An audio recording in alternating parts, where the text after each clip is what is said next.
జెనెటిక్గా అంటే ఇద్దరు ట్విన్స్ ఉన్నారనుకోండి, ఇద్దరికి వచ్చే అవకాశం ఉంటుంది.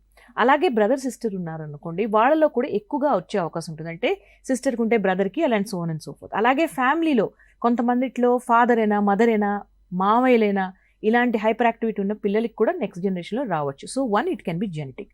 రెండోది, పుట్టినప్పుడు తల్లికి ఏమైనా ఇబ్బందులు వస్తాయి. For example prolong labour, oxygen కాస్త బ్రెయిన్కి అందకపోవడము, తల్లిలో కొన్ని ఇన్ఫెక్షన్స్ రావడము, ఇలాంటివన్నీ కూడా కొన్ని కాంప్లికేషన్స్ జరుగుతాయి డెలివరీ టైంలో, ప్రెగ్నెన్సీ టైంలో.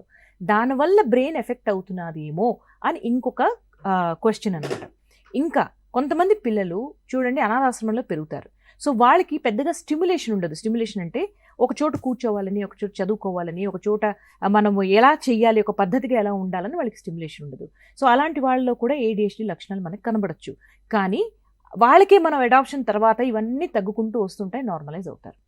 ముఖ్యంగా మనం గుర్తుంచవలసింది ఏంటంటే అందరి పిల్లల బ్రెయిన్ ఒక రేట్లో డెవలప్ అవ్వదు. కొంతమందికి ఫాస్ట్గా అవుతుంది, కొంతమందికి స్లోగా అవుతుంది. సో బ్రెయిన్కి కొన్ని పీరియడ్స్ ఉంటాయి డెవలప్మెంట్కి. ఫస్ట్ ఇయర్లో బాగా పెరుగుతుంది, మళ్ళీ 4th to 6th ఇయర్లో పెరుగుతుంది, అలాగనమాట. సో ఈ టైంలో కొంతమంది పిల్లలకి 5 years దాకా కూడా కొంచెం ఇమ్మెచ్యూరిటీ బ్రెయిన్ వల్ల హైపర్ యాక్టివ్గా అల్లరి చేస్తున్నట్టు కనిపించవచ్చు. సో ప్రతి hyper active child ADHD child అని మాత్రం మనం అనుకోవద్దు. వాళ్ళ ఏజ్ చూడాలి, దాంతో వచ్చిన ప్రాబ్లమ్స్ చూడాలి, దాని తర్వాత విత్ టైం అది తగ్గుతున్నదా లేదా అని కూడా ఇవన్నీ మనం గమనించి డయాగ్నోసిస్ చేస్తాం.